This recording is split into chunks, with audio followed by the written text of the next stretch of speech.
हजरत आदम अलैहिस्सलाम से पहले की दुनिया। मोहतरम सामईन, इस बार हम आपके लिए पेश कर रहे हैं कससुल अंबिया। इंसान की फितरत में कहानी या कसिस से दिलचस्पी रोज़े असल से पाई जाती है। कसस का लफ्ज आमतौर पर कहानी या दास्तान के लिए इस्तेमाल होता है, लेकिन कुरान मजीद में अंबिया के जो किस्से बयान किए गए हैं उनकी गर्ज़ो गायत कुछ और ही है।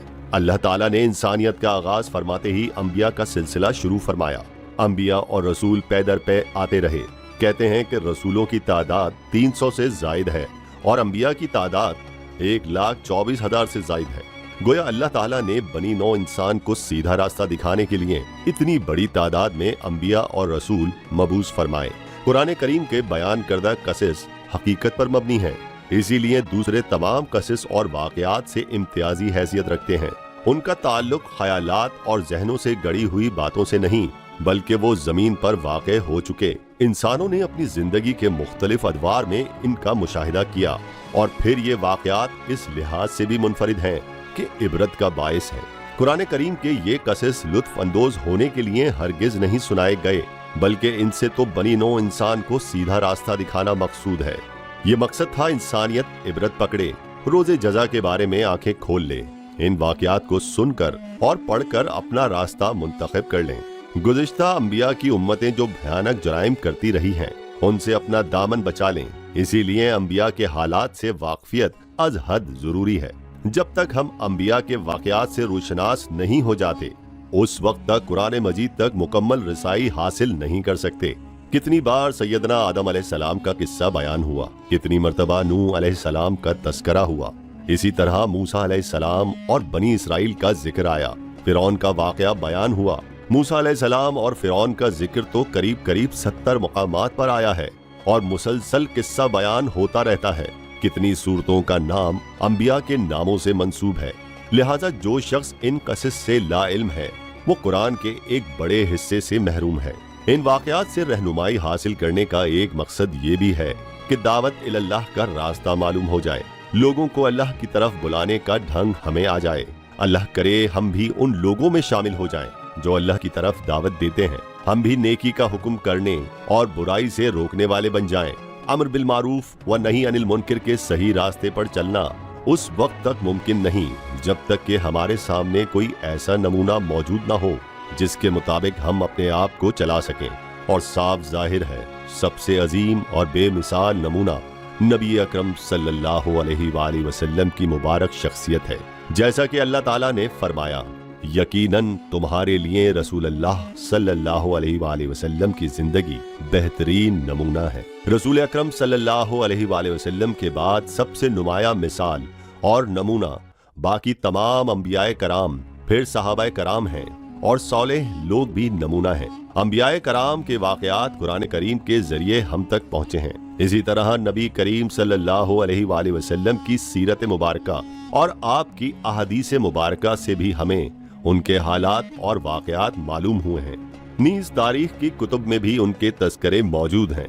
अंबिया के मौजू पर लिखी जाने वाली कुतुब में से वाज़े और नुमाया हैसियत इमाम इब्ने कसीर रहमतुल्लाह ताला अलैह की किताब कससुल अंबिया है। इसके अलावा इमाम तिबरी की तारीख तिबरी और इब्ने कसीर की अल बिदाया वल निहाया में अंबिया की सरगुज़श्त मौजूद है। हमने इन कसिस को आप तक पहुँचाने में इन्हीं कुतुब को पेश नज़र रखा है, इसलिए कि काबिले एतमाद तसानीफ यही हैं। खास तौर पर हमने इसराइली रवायात को जगह नहीं दी, ना ही ज़ईफ रवायात का सहारा लिया है, बस सही अहदीस को बुनियाद बनाया है और इन अजीम मुफस्सिरीन कराम की तफासीर पर एतमाद किया है जो अल्लाह की नाजिल करदा आयात के मुताबिक तफसीर करते हैं। खास तौर पर हमने तफसीर इब्ने कसीर और तारीख इब्ने जरीर को तरजीह दी है। इसी में आप सुनेंगे जमीन व आसमान की तख्लीक से पहले क्या था, अल्लाह ताला का अर्श कहाँ था, अल्लाह ताला ने जमीन व आसमान और पहाड़ों और दरख्तों को कितने दिनों में पैदा किया, कौन सी चीज किस दिन पैदा की गई और कौन सी चीज सबसे पहले पैदा की गई, फरिश्ते जिन और इंसान किस चीज से पैदा हुए, इंसानों और जिनों की तख्लीक का मकसद क्या है, इब्लीस कौन था। अल्लाह फरमाता है, अल्लाह हर चीज का पैदा करने वाला है और वही हर चीज पर कुदरत रखने वाला है। अल्लाह ताला वो है जिसने आसमान और जमीन और उनके दरमियान की सब चीजों को 6 दिन में पैदा कर दिया پھر عرش پر جلوہ فرما ہوا۔ مزید اللہ تعالیٰ سورہ حدید آیت 4 میں فرماتا ہے، وہی ہے جس نے آسمانوں اور زمین کو 6 دن میں پیدا کیا، پھر عرش پر جلوہ فرما ہوا۔ وہ خوب جانتا ہے اس چیز کو جو زمین میں جائے اور جو اس سے نکلے، اور جو آسمان سے نیچے آئے اور جو کچھ اس میں چڑھ کر جائے، اور جہاں کہیں تم ہو وہ تمہارے ساتھ ہے، اور اللہ تمہارے اعمال کو دیکھ رہا ہے۔ اسی طرح اللہ تعالیٰ سورہ ہود آیت نمبر 7 میں فرماتا ہے، اور اللہ ہی وہ ذات ہے جس نے 6 دنوں میں آسمانوں اور زمینوں کو پیدا فرمایا، اور اس کا عرش پانی پر تھا۔ امام احمد بن حنبل رحمۃ اللہ تعالی علیہ نے ابو رزین عقیلی سے بیان کیا ہے، انہوں نے کہا، اے اللہ کے رسول صلی اللہ علیہ وآلہ وسلم، آسمانوں اور زمین کو پیدا کرنے سے پہلے ہمارا پروردگار کہاں تھا؟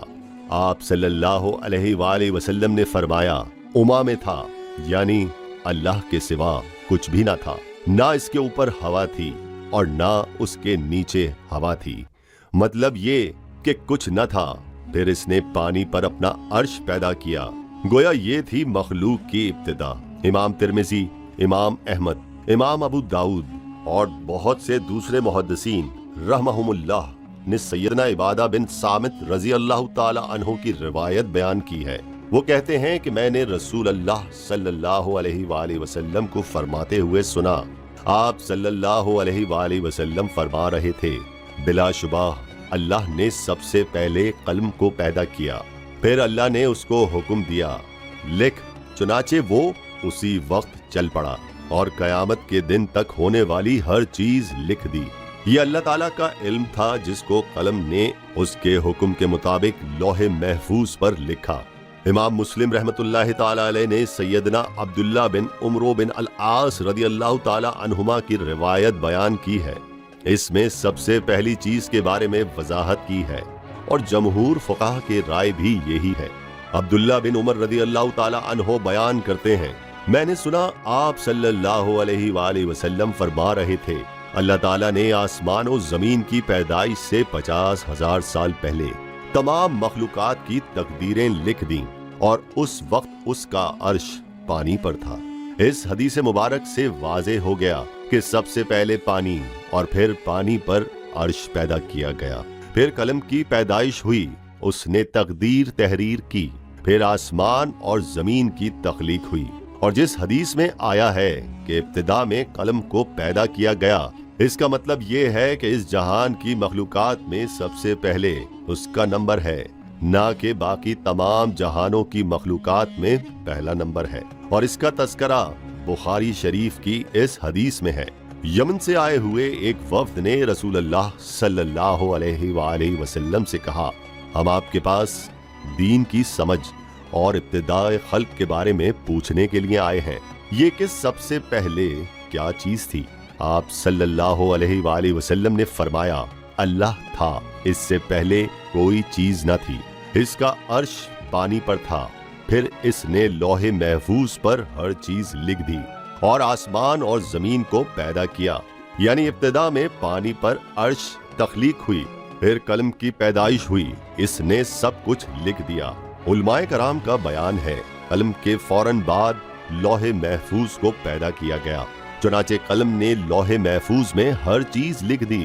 اس کے بعد کائنات کی باقی مخلوقات اور آسمان و زمین کی پیدائش معرض وجود میں آتی گئی۔ اشیاء کی پیدائش والی ترتیب میں علماء کرام کے کئی اقوال ہیں، اور ہم نے آپ کے سامنے جمہور علماء اور فقہاء کی پسندیدہ اور راجح ترتیب پیش کی ہے۔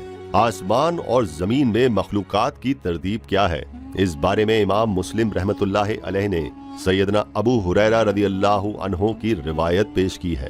وہ کہتے ہیں، نبی اکرم صلی اللہ علیہ وآلہ وسلم نے میرا ہاتھ پکڑا اور فرمایا، اللہ تعالیٰ نے ہفتے کے دن مٹی کو پیدا کیا، اتوار کے دن زمین میں پہاڑ، پیر کے دن درخت، منگل کے دن تکالیف و مصائب، جراثیم اور بیماریاں، بدھ کے دن نور کو، جمعرات کے دن زمین میں چوپایوں کو پھیلا دیا، اور تمام مخلوقات میں جمعے کے دن آخری گھڑیوں میں یعنی عصر سے رات کے درمیان میں آدم علیہ السلام کو پیدا کیا۔ مطلب یہ کہ ابتدا میں جن مخلوقات کی تخلیق ہوئی ان میں سے آخری مخلوق इंसान था। इस हदीस में मुख्तलिफ हालात को निहायत वजाहत से बयान किया गया है। इससे बखूबी पता चल गया कि इब्तिदाई मखलूकात की तरतीब क्या थी। इनमें से आखिरी नंबर आदम अलैहिस्सलाम का था, जबकि आदम अलैहिस्सलाम नस्ल इंसानी में सबसे पहले और तमाम इंसानों के बाप हैं। इंसानों से पहले फरिश्ते और जन्नात पैदा हो चुके थे।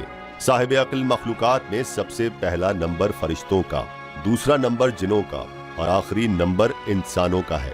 फरिश्तों का असल ठिकाना आसमान है। अल्लाह ताला सूरह शूरा की आयत 5 में फरमाता है, करीब है कि आसमान अपने ऊपर से फट पड़े और तमाम फरिश्ते अपने रब की तस्बीह और तहमीद बयान कर रहे हैं और जमीन वालों के लिए इस्तग़फ़ार कर रहे हैं। खबरदार, अल्लाह ताला माफ करने वाला, रहमत करने वाला है। मुस्लिम शरीफ में है कि सैयदना आयशा सिद्दीका रज़ियल्लाहु ताला अन्हा से रिवायत है कि नबी अकरम सल्लल्लाहु अलैहि वसल्लम ने फरमाया, फरिश्तों को नूर से और जिनों को आग से पैदा किया गया और आदम को उस चीज से पैदा किया गया जो तुम्हारे लिए बयान कर दी गई, यानी मट्टी से। फरिश्तों की तख्लीक के बाद जिनों को पैदा किया गया, जिनों को भी इंसानों से पहले पैदा किया गया था, जैसा कि अल्लाह ताला ने सूरह हज्र आयत नंबर 27 में फरमाया, और इससे पहले जिन्नात को हमने लौ वाली आग से पैदा किया। जिन्नात के बारे में बहुत ज्यादा आयात और अहादीस मौजूद हैं। अल्लाह ताला फरमाता है, और जिन्नात को आग के शोले से पैदा किया गया। मारिज आग के भड़कते शोले के किनारे को कहते हैं। गोया जिनों को आग की जड़ से नहीं बल्कि आग के शोलों के किनारे से पैदा किया गया। कुरान मजीद में अल्लाह ताला ने इब्लीस शैतान का कौल नकल किया है, तूने मुझे आग से पैदा किया। इसी तरह पहले भी बयान हो चुका है कि अल्लाह ने फरमाया, और इससे पहले जिन्नात को हमने लौ वाली आग से पैदा किया। ये है जिन्नात की असल और बुनियाद। इब्लीस मलून भी जिन्नात में से है और इस मसले में किसी को तरद्दुद और शुबा नहीं होना चाहिए, इसीलिए कि कुरान मजीद में है, और इब्लीस जिनों में से था, मतलब ये कि वो फरिश्तों में से नहीं था। हसन बसरी रहमतुल्लाह ताला अलैहि फरमाते हैं, वो पलक झपकने के बराबर भी फरिश्तों की जिन्स में दाखिल नहीं हुआ और ना ही वो कभी फरिश्तों में शुमार हुआ है। वो जिन्नात में से है क्योंकि इसने खुद इकरार किया था कि ए अल्लाह, तूने मुझे आग से पैदा किया है। अगर वो फरिश्तों में से होता तो उस वक्त कहता, ए अल्लाह, तूने मुझे नूर से पैदा किया है। इसलिए इब्लीस का जिन होना रोजे रोशन की तरह आया है। सैयदना अब्दुल्ला बिन उमर रजी अल्लाह ताला अन्हो और सैयदना अब्दुल्ला बिन अब्बास रजी अल्लाह ताला अन्हो फरमाते हैं, आदम अलैहिस्सलाम से 2000 साल पहले जिन्नात पैदा किए गए। वो हमारी इस जमीन पर रिहाइश पजीर थे। आहिस्ता आहिस्ता वो फस्क व फजूर में मुब्तला हो गए। जब वो फितना फसाद में हद से बढ़ गए, नाहक खून बहाने लगे, तो अल्लाह ताला ने उनकी तरफ फरिश्तों का अजीम लश्कर भेजा। इनसे जिन्नात की जबरदस्त मारका आराई हुई। इस मारका आराई में फरिश्तों ने जिन्नात को तहस नहस कर दिया और वो समंदरों के जजीरों में पनाह लेने पर मजबूर हो गए। जमीन के हर बर्रे आजम से उन्हें जिला वतन कर दिया गया। चुनाचे आज तक उनका मस्कन यही जजीरे और अजीम मराकज है। ये वाकया हज़रत आदम अलैहिस्सलाम की तख्लीक से पहले हो चुका है। अहादीस मुबारका में है कि इब्लीस मलून का एक तख्त है और वो तमाम जिन्नात का सरदार और हुक्मरान है। इसका शाही तख्त पानी पर है, अगरचे इसकी मुतय्यन जगह हमें मालूम नहीं। यहाँ तक जिक्र था सैयदना आदम अलैहिस्सलाम की पैदाइश से पहले का।